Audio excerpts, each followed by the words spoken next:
الرحیم الحمد للہ رب العالمین والصلاة والسلام علی سید المرسلین محمد وعلی آلہ واصحابہ وزوجاتہ ومن تبعہم بإحسان الی یوم الدین وبعد۔ ناظرین السلام علیکم ورحمۃ اللہ وبرکاتہ۔ میں جنازہ اور قبر کے سلسلے میں بعض مسائل بیان کروں گا۔ یہ فتویٰ ہے اور یہ فتوے ڈاکٹر فضل الرحمن المدنی کے ہیں، جو جامعہ محمدیہ منصورہ کے مفتی رہے ہیں اور اس وقت وہ کلیہ عائشہ صدیقہ جامعہ محمدیہ میں پڑھاتے ہیں۔ قبروں کو پختہ بنانے اور ان پر کتبہ لگانے کا حکم۔ قبروں کو پختہ بنانا اور ان پر میت کے نام اور تاریخ وفات وغیرہ کا کتبہ لگانا جائز نہیں ہے۔ حضرت جابر رضی اللہ عنہ سے روایت ہے، نہا رسول اللہ صلی اللہ علیہ وسلم ان یجسس القبر وان یقعد علیہ وان یبنى علیہ، رواہ مسلم۔ رسول صلی اللہ علیہ وسلم نے قبر کو پختہ بنانے، اس پر بیٹھنے اور اس پر گنبد وغیرہ تعمیر کرنے سے منع فرمایا ہے۔ یہ مسلم کی روایت ہے، اور نسائی و ترمذی کی روایت میں بسند صحیح یہ اضافہ بھی ہے، اور اس سے بھی منع کیا ہے کہ اس پر کچھ لکھا جائے۔ لہذا قبروں کو پختہ بنانا، ان پر ناموں اور تاریخ وفات وغیرہ کا کتبہ لگانا جائز نہیں ہے۔ اس رواج کو ختم کرنے کی شدید ضرورت ہے۔ میت کے گھر والوں اور مہمانوں کے لیے کھانا پکانا۔ اگر پڑوس اور اعزا و اقارب اہل میت اور اس کے دور سے آنے والے مہمانوں کو کھانا کھلاتے ہیں تو اس میں کوئی حرج نہیں ہے، بلکہ یہ سنت ہے۔ جب حضرت جعفر رضی اللہ عنہ کی وفات کی اطلاع آئی تو رسول صلی اللہ علیہ وسلم نے فرمایا، اصنعوا لآل جعفر طعاما فقد اتاہم ما یشغلہم او امر یشغلہم۔ حضرت جعفر کے اہل و عیال کے لیے کھانا تیار کرو، کیونکہ ان پر ایک مصیبت آ پڑی ہے جس میں وہ مشغول ہیں۔ البتہ سب کا اکٹھا ہو کر ایک دعوت کی شکل پیدا کرنا درست نہیں۔ ورثہ کا کسی جگہ پر تعزیت کے لیے جمع ہونا بھی جائز نہیں ہے۔ اس طرح بعض جگہ اہل میت دوسروں کے لیے کھانا تیار کرتے ہیں اور انہیں دعوت کھلاتے ہیں، وہ بھی جائز نہیں۔ حضرت جریر بن عبداللہ البجلی کی حدیث ہے، كنا نعد الاجتماع الى اہل المیت وصنیعۃ الطعام بعد دفنہ من النیاحہ۔ ہم لوگ اہل میت کے پاس مجتمع ہونے یعنی جمع ہونے اور دفن کے بعد تعزیت کرنے والوں کے لیے اہل میت کی جانب سے کھانا تیار کرنے کو نوحہ میں شمار کرتے تھے۔ یہاں پر جو ہمارا اگلا مسئلہ ہے، یہ بھی میت کے گھر اکٹھا ہونے کے سلسلے ہی میں ہے، اور یہ بہت اہم ہے۔ تعزیت کے لیے ایک جگہ اکٹھا ہونے کا حکم۔ تعزیت میت کے گھر جا کر اس کے اہل خانہ کو تسلی دینا، صبر کی تلقین کرنا اور اس کے اجر و ثواب کا تذکرہ کرنا، اور میت کی مغفرت اور اس کے ورثہ کے لیے صبر وغیرہ کی دعا کرنا مشروع و مستحب ہے، جائز ہے۔ رسول اللہ صلی اللہ علیہ وسلم نے اس کی بڑی فضیلت بیان کی ہے۔ حضرت انس بن مالک سے روایت ہے کہ نبی اکرم نے فرمایا، من عز اخاہ المؤمن فی مصیبہ کساہ اللہ حلۃ خضراء یحبر بها، قیل ما یحبر بها قال یغبط بها یوم القیامہ۔ جس نے بھی اپنے کسی مسلمان بھائی کی مصیبت میں اس کی تعزیت کی اللہ تعالیٰ اس کو قیامت کے دن سبز رنگ کا ایسا لباس پہنائے گا جس پر رش کیا جائے گا۔ یہ روایت شعب الایمان کی ہے، شعب الایمان جلد نمبر 11 صفحہ نمبر 464، اور تاریخ بغداد جلد نمبر 7 صفحہ نمبر 408۔ علامہ البانی کہتے ہیں حسن، یہ روایت حسن ہے، اور جب حسن ہے تو قابل استدلال ہے۔ احکام الجنائز صفحہ نمبر 163۔ رسول صلی اللہ علیہ وسلم خود تعزیت کے لیے تشریف لے جاتے، میت کے گھر والوں کو تسلی دیتے، انہیں صبر کی تلقین کرتے اور میت کے لیے دعا فرماتے۔ مسند احمد اور سنن نسائی میں حضرت قرہ المزنی سے روایت ہے کہ نبی صلی اللہ علیہ وسلم جب مجلس میں بیٹھتے تو آپ کے ساتھ صحابہ کرام کی ایک جماعت بیٹھا کرتی تھی۔ جماعت صحابہ میں ایک شخص کے پاس اس کا ایک چھوٹا لڑکا تھا جو اس کے پیچھے آتا اور وہ اسے اپنے سامنے بیٹھا لیا کرتا۔ ایک روز رسول اکرم نے پوچھا، کیا تم اس سے محبت کرتے ہو؟ تو اس نے جواب دیا، ہاں رسول اللہ، میں جس طرح اس سے محبت کرتا ہوں اسی طرح اللہ آپ سے بھی محبت کرے۔ پھر اتفاق سے اس لڑکے کا انتقال ہو گیا۔ اس کے بعد اس شخص نے اس بچے کی یاد کی وجہ سے حلقہ میں آنا ترک کر دیا، نیز اس پر غمگین بھی ہوا۔ رسول اکرم نے اس کو مجلس میں نہیں پایا تو پوچھا، فلاں کیوں نہیں آ رہا ہے، کیوں نہیں نظر آتے؟ صحابہ کرام نے کہا، اللہ کے رسول، اس کا وہ بیٹا جسے آپ نے دیکھا تھا مر گیا۔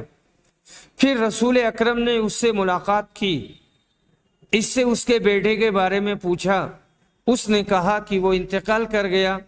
تو آپ نے اس کی تعزیت کی، پھر فرمایا، اے فلاں، کیا تمہیں یہ پسند ہے کہ تم دنیا میں عمر بھر اپنے بچے سے مستفید ہو، یا یہ پسند کرتے ہو کہ کل قیامت کے دن جنت کے جس دروازہ پر تم پہنچو وہ بچہ تمہارے واسطے جنت کا دروازہ کھولنے کے لیے پہلے سے وہاں موجود رہے؟ شخص نے کہا، اے اللہ کے رسول، مجھے یہ زیادہ پسند ہے کہ میرا بچہ جنت کے دروازے پر پہلے سے موجود رہے اور میرے لیے اس کا دروازہ کھولے۔ آپ نے کہا، تب تمہارے واسطے ایسا ہی ہوگا۔ کسی نے کہا، اللہ کے رسول، یہ بات خاص اس شخص کے واسطے ہے یا اور لوگوں کے لیے بھی ہے؟ آپ نے کہا، تم سب لوگوں کے لیے ہے۔ سنن نسائی جلد نمبر 4 صفحہ نمبر 118، کتاب الجنائز باب فی التعزیہ۔ علامہ البانی کہتے ہیں یہ حدیث صحیح ہے۔ صحیح سنن نسائی جلد نمبر 2 صفحہ نمبر 449۔ اور رسول صلی اللہ علیہ وسلم ایک انصاری خاتون کے پاس اس کے بچے کی وفات پر تعزیت کے لیے گئے تو فرمائے، مجھے معلوم ہوا ہے کہ تم اپنے بیٹے کی وفات پر جزا فضا کر رہی ہو۔ پھر آپ نے اسے صبر کرنے اور اللہ کا تقوی اختیار کرنے کا حکم دیا۔ اس نے کہا، اللہ کے رسول، میں کیسے جزا فضا نہ کروں جبکہ میرے پاس اس کے علاوہ کوئی دوسرا لڑکا نہیں، اور اب میں بانجھ ہو گئی ہوں۔ پھر آپ نے فرمایا، یہاں پر حدیث ہے اور اس کا ترجمہ ہے، کسی بھی مسلمان مرد یا عورت کے 3 بچے مر جائیں اور وہ خالص اجر و ثواب کے لیے صبر کرے تو اللہ اس کو ان کی وجہ سے جنت میں داخل کرے گا۔ حضرت عمر نے جو آپ کے دائیں جانب بیٹھے تھے کہا، میرے ماں باپ آپ پر قربان ہو، اور 2 بھی؟ آپ نے کہا، اور 2 بھی۔ اور جب آپ ابو سلمہ کی وفات کے بعد ام سلمہ کے پاس تعزیت کے لیے گئے تو کہا، اے اللہ، تو ابو سلمہ کو بخش دے، علیین میں ان کا درجہ بلند فرما، ان کے بعد ان کے پسماندگان میں کی بہترین جانشینی فرما۔ اے رب العالمین، ہم کو اور ان کو بخش دے۔ ان کی قبر کو کشادہ کر دے اور اس میں انہیں روشنی عطا فرما۔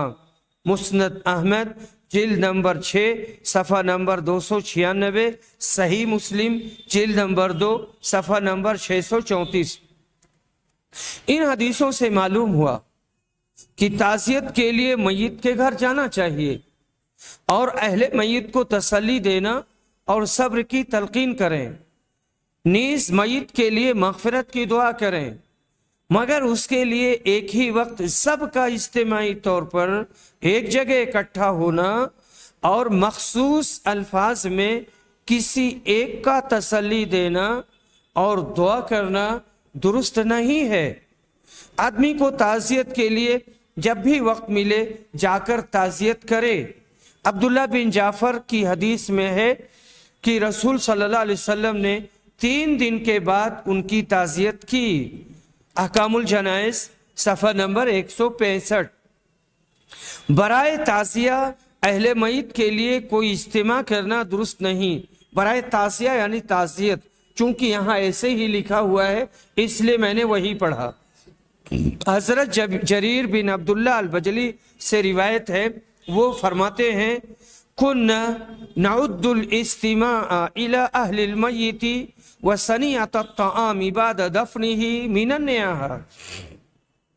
ہم میت کے گھر والوں کے ساتھ تعزیت وغیرہ کے لیے خصوصی اجتماع اور میت کو دفن کرنے کے بعد اس کے گھر کھانا پکانے کو نوحہ میں شمار کرتے تھے۔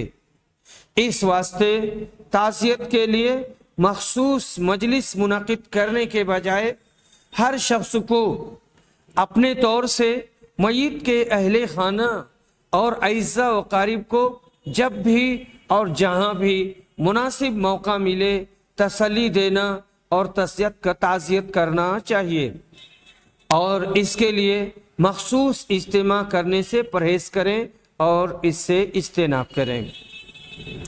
زیارت قبر کے وقت اس پر سورہ فاتحہ پڑھنا ثابت نہیں۔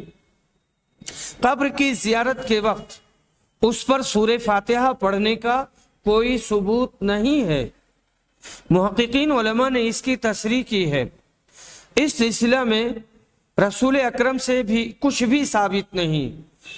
چنانچہ علامہ رشید رضا تفسیر المنار جلد نمبر 8 صفحہ نمبر 268 میں لکھتے ہیں، لمبی روایت ہے، لمبی عبارت ہے، میں اس کا ترجمہ پیش کر رہا ہوں۔ علامہ البانی نے بھی احکام الجنائز صفحہ نمبر 259 میں اسے بدعت میں شمار کیا ہے اور تفسیر المنار کا حوالہ دیا ہے۔ اس واسطے یہ عمل غیر مشروع ہے۔ مسلمانوں کو اسے ترک کر کے ان دعاؤں کو پڑھنا چاہیے جو رسول صلی اللہ علیہ وسلم سے ثابت ہیں۔ علامہ رشید رضا نے جو عبارت لکھی ہے اس میں سے ایک آدھ سطر کا میں ترجمہ آپ کے سامنے پیش کر رہا ہوں۔ جان لو کہ جو مشہور ہے اور دیہات میں اور شہر میں عام ہے کہ قبرستان میں جانے کے بعد مردے پر سورہ فاتحہ پڑھتے ہیں، اس سلسلے میں کوئی بھی صحیح حدیث مروی نہیں ہے، ضعیف بھی نہیں ہے، اور یہ بدعت ہے، یہ بدعت ہے۔ اور جو دعا پڑھنی چاہیے ان دعاؤں میں سے یہ ہے: السلام علیکم اہل الدیار من المؤمنین والمسلمین وإنا إن شاء الله بكم للاحقون أنتم لنا فرد ونحن لكم تبع فنسأل الله لنا ولكم العافية۔ اور السلام على أهل الديار من المؤمنين والمسلمين ويرحم الله المستقدمين منا والمستاخرين وإنا إن شاء الله بكم للاحقون۔ یہ دو دعائیں یا اس کے علاوہ بھی دعائیں ہیں، انہی دعاؤں کو پڑھنا چاہیے۔ اور جس کو یہ دعائیں نہ یاد ہوں تو جو یہ دعا یاد ہے وہ دعا پڑھے، اپنی مادری زبان میں دعا کرے اور مادری زبان میں اللہ ان کو معاف کر دے، ان کی بخشش کر دے، ان کے گناہوں کو ختم کر دے، ان کے گناہوں کو نیکیوں سے بدل دے، یا اس کے علاوہ جو بھی اس کے من میں آئے اپنے مردے کے سلسلے میں، اپنے باپ کے بارے میں، اپنی ماں کے بارے میں، اپنی بیوی کے بارے میں جو بھی ہے تو ان کے لیے دعا کرے، عمومی طور پر سارے قبرستان والوں کے لیے بھی دعا کرے۔ جماعت کی شکل میں قبر کی زیارت کرنے اور زیارت کے وقت ہاتھ اٹھا کر دعا کرنے کا حکم، پوری جماعت جانا، ایک جماعت بنا کر کے اور قبرستان جانا اور وہاں دعا کرنا۔ اگر زیارت قبور کے لیے جماعت کے ساتھ جانے میں یہ خطرہ ہو کہ کمزور ایمان اور غلط عقیدہ کے لوگ صاحب قبر کو تقدس کی نگاہ سے دیکھیں گے اور مروجہ بدعات و خرافات میں مبتلا ہو جائیں گے تو اس سے اجتناب کرنا چاہیے۔ اتفاقاً کبھی یہ صورت پیش آ جائے تو کوئی حرج نہیں، لیکن اس کے لیے جماعت کا اہتمام کرنا، اس کو رسم و رواج اور عادت بنانا جائز نہیں، کیونکہ اس طرح اہتمام کرنے کا ثبوت احادیث نبویہ میں نہیں ملتا ہے، اور اکثر و بیشتر رسول اکرم قبر کی زیارت کے لیے تنہا ہی جایا کرتے تھے، اور شریعت اسلامیہ میں کسی قبر کے پاس زیارت کے لیے اجتماع اور میلہ لگانا حرام ہے۔ رسول اللہ صلی اللہ علیہ وسلم فرماتے ہیں لا تتخذوا قبری عیدا، تم میری قبر کو میلہ نہ بنانا۔ دوسری بات یہ ہے کہ خلوت میں ہی موت کو یاد کرنا اور اپنے اور میت کے لیے مغفرت طلب کرنا احسن طریقے پر ہوتا ہے، اور زیارت قبور کا مقصد بھی یہی رسول اکرم نے بتایا ہے، فَإِنَّهَا تُذَكِّرُ الْمَوْتِ، رسول اکرم صلی اللہ علیہ وسلم نے یہی کہا ہے زور القبور، قبروں کی زیارت کرو، یہ تمہیں موت کی یاد دلائے گی۔ رہا مسئلہ زیارت قبور کے وقت دعا کے لیے ہاتھ اٹھانے کا، تو یہ جائز ہے۔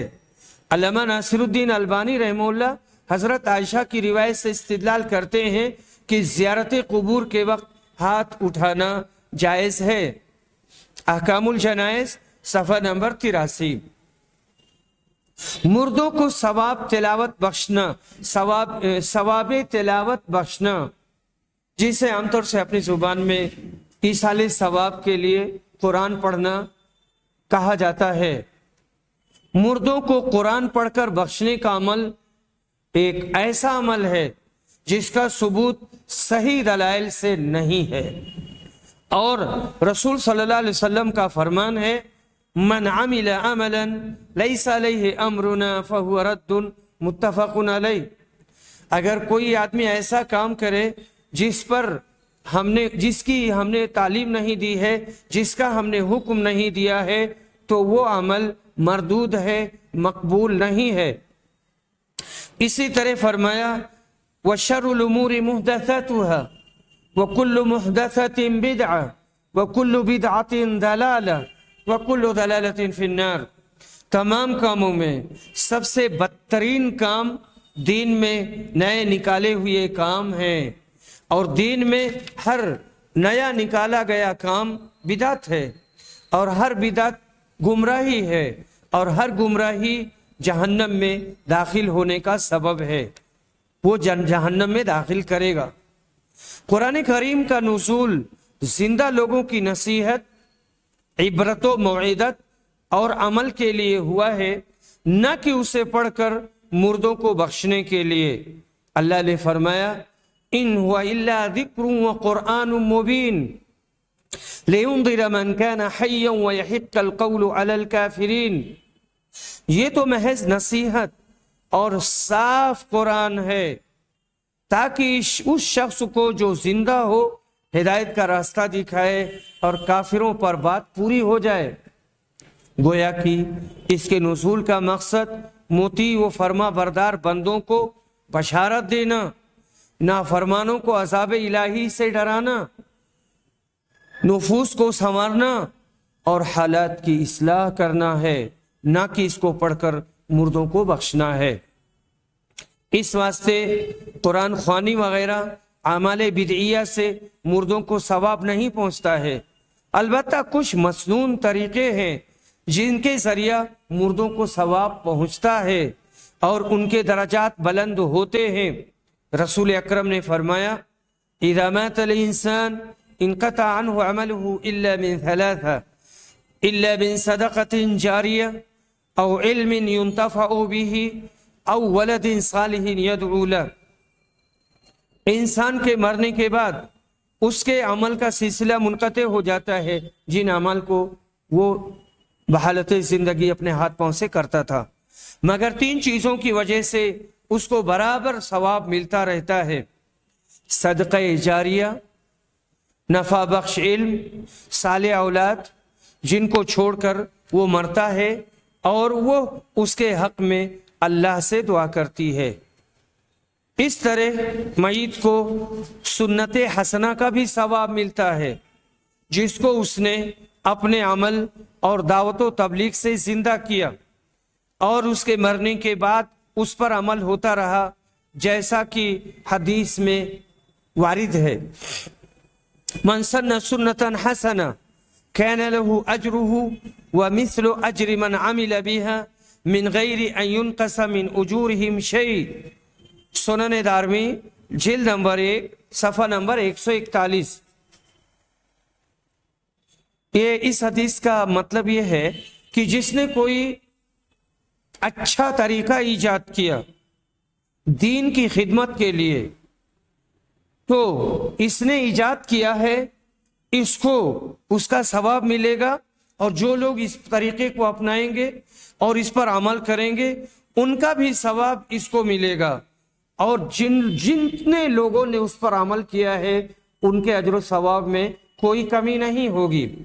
جس کی ہم مثال دیں، جیسے سوشل میڈیا ہے، سوشل میڈیا کے ذریعہ دین کو پھیلانا، کسی نے کوئی ایپ جاری کیا، اب اس پر وہ قرآنی آیات کا ترجمہ کرتا ہے، اردو میں یا ہندی میں یا انگریزی میں، کسی بھی زبان میں، خوبصورت انداز میں اس نے اس پر اپلوڈ کر دیا اور اس کے بعد میں اسے بھیج دیا۔ اب وہ بہت دور تک چلا گیا، جتنے لوگ بھی اس سے مستفید ہوں گے اور اس کو پڑھیں گے ان کو اس سے نیکی ملے گی۔ تو جس نے یہ کام کیا اس کو نیکی ملے گی، اور جتنے لوگ اس کو پڑھیں گے وہ نیکی اس کو ملے گی، اور ان لوگوں کی نیکی میں کسی بھی طرح کی کوئی کمی نہیں ہوگی۔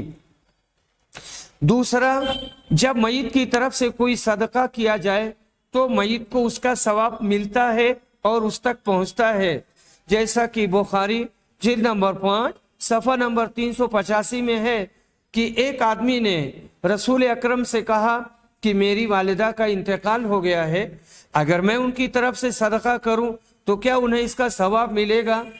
آپ نے کہا ہاں۔ تیسرا طریقہ، میت کو مسلمانوں کی دعا اور استغفار سے بھی فائدہ پہنچتا ہے، جیسا کہ ارشاد ربانی ہے والذین جاءوا من بعدهم یقولون ربنا اغفر لنا ولاخواننا الذین سبقونا بالایمان۔ اور جو لوگ ان کے بعد آئے وہ کہتے ہیں اے ہمارے رب تو بخش دے ہم کو اور ہمارے ان بھائیوں کو جو ہم سے پہلے ایمان کے ساتھ گزر گئے۔ اور اللہ کے رسول نے فرمایا جب تم نماز پڑھو تو میت کے لیے خلوص دل سے دعا مانگو۔ سنن ابو داؤد جلد نمبر 3 صفحہ نمبر 188۔ کہتے ہیں کہ مذکورہ بالا مسنون طریقوں سے ہم میت کو ثواب پہنچا سکتے ہیں۔ ان کے علاوہ قرآن خوانی یا کسی مخصوص صورت، مثلا سورہ یاسین کی تلاوت یا کسی خاص وظیفہ جیسے سورہ اخلاص کا 1,00,000 بار ورد کرنے یا لا الہ الا اللہ کی 1000 تسبیح وغیرہ غیر مسنون طریقوں سے میت کو ثواب پہنچنے کا ثبوت نہیں ہے۔ اس لیے ہمیں ان تمام غیر ثابت طریقوں کو ترک کر کے مشروع طریقوں کو اپنانا چاہیے اور اختیار کرنا ضروری ہے۔ یہ ہماری بات ہوئی مردوں کو ثواب بخشنے کے سلسلے میں. اسے سمجھنے کی ضرورت ہے، بہت اچھے سے اسے سمجھیں، اور مردوں کو ثواب پہنچانے کے بہت جائز طریقے ہیں، ان کو اپنائیں. میت کے ایصال ثواب کے لیے کھانا کھلانا، تو میت کی طرف سے کھانا کھلانے کی گنجائش ہے، اور رمضان اور غیر رمضان کے کسی بھی مہینہ میں اس کے ایصال ثواب کے لیے وہ غربا و مساکین کو یا ایک ہی غریب کو کھانا کھلا سکتے ہیں، کیونکہ یہ اس کی طرف سے صدقہ ہے، میت کو اس کا ثواب ملتا ہے. صحیحین میں ہے، یعنی بخاری مسلم میں، افلھا اجر ان تصدقت عنھا قال نعم، اگر میں ان کی طرف سے صدقہ کروں تو کیا اس کو اجر و ثواب ملے گا؟ آپ نے کہا ہاں. اور فرمایا ہے افضل الصدقۃ ان تشبع کبدا جائعا، افضل صدقہ بھوکے کو کھانا کھلانا ہے. اس واسطے اگر یہ حافظ قرآن ہے، یہ جو سوال میں نے نہیں پڑھا ہے، میں نے صرف عمومی طور پر مبہم طریقے سے کہا ہے، میت کے ایصال ثواب کے لیے کھانا کھلانا. سوال میں ایک بات یہ کہی گئی ہے کہ ایک حافظ کو کھانا کھلانا، تو کہتے ہیں کہ اگر وہ یہ حافظ قرآن غریب ہیں تو اس کو اس نیت سے رمضان میں کھانا کھلا سکتے ہیں. کل ملا کر کے یہاں کہنا یہ ہے کہ مردے کی طرف سے کھانا کھلا سکتے ہیں، لیکن کسی رسم و رواج کے پابند نہیں ہوں گے، جیسے تیجا، 11ویں، 40واں، یا ان کے سماج میں، اپنے بھائیوں کے سماج میں جو کھانا کھلانے کے سلسلے میں رسم جاری ہے، تو رسم کے پابند ہو کر کے کھانا نہیں کھلانا چاہیے، کبھی بھی کھلا دینا چاہیے اور غریب کو کھلانا چاہیے. ایک بات اور میں کہنا چاہوں گا، ایک زمانے میں ہم لوگ پڑھتے تھے یو پی میں، تو دعوت بہت ہوتی تھی، اور وہ مردوں کی دعوت ہوتی تھی. کسی کا انتقال ہو گیا، تدفین کے بعد کسی دن دعوت ہوتی تھی، سارے بچے مدعو ہوتے تھے اور جا کر وہ کھانا کھاتے تھے. تو جو غریب ہیں ٹھیک ہے وہ کھا لیں، لیکن مالدار بچے بھی جاتے تھے. پھر تمیز ہوئی اور لوگوں نے کہا کہ اس میں غریب لوگ شریک ہو سکتے ہیں اور مالدار لوگ نہیں شریک ہو سکتے ہیں. ایصال ثواب کے لیے فقراء و مساکین کی مدد کرنا، تو کہتے ہیں یہاں پہ جو سوال ہے، اگر کوئی اپنے وفات شدہ والد کے ایصال ثواب کے لیے بلا کسی تاریخ کی تعین کے کچھ فقراء و مساکین کو کھانا کھلا دے یا کسی مسجد یا مدرسے میں کچھ رقم دے دے، تو کیا یہ جائز ہے؟ جائز ہے. یہ میت کی جانب سے صدقہ ہے، جس کا اجر و ثواب انشاءاللہ اسے ملے گا. جیسے میت کی جانب سے اس کے قرض کی ادائیگی یا حج بدل کا ثواب اسے ملتا ہے، حج کی قرض کی ادائیگی کر دی جاتی ہے، وہ قرض سے بری ہو جاتا ہے. اس کی طرف سے حج کیا جاتا ہے، وہ حج کا ثواب اس کو بھی ملتا ہے. اس کی طرف سے عمرہ بدل کیا جاتا ہے تو اس کا ثواب ملتا ہے. تو اس کی طرف سے صدقہ کریں تو ثواب ملے گا. یہاں ایک صاحب نے پوچھا ہے کہ مجھے ایک صاحب کے یہاں 40واں کسی کے انتقال کے 40 دن بعد اس کے ایصال ثواب کے لیے فقراء و مساکین کو کھانا کھلانے کا نام 40واں ہے. تو کہتے ہیں کہ ایک صاحب نے مجھے دعوت دی ہے، میں اس میں شرکت کروں یا نہ کروں؟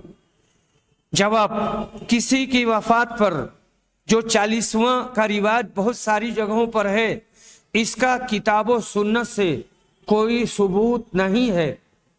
اس واسطے یہ بدعت ہے اور اس میں شرکت نہیں کرنی چاہیے. اور جو لوگ اس قسم کی دعوت کا پروگرام کر رہے ہیں انہیں سمجھانا چاہیے اور اس کا شرعی حکم بتائیں کہ میت کو ایصال ثواب کرنا ہے تو اس کے ورثہ کسی بھی دن حسب سہولت صدقہ و خیرات یا فقراء و مساکین کی دعوت کر سکتے ہیں. اس کے لیے تیجا کے نام پر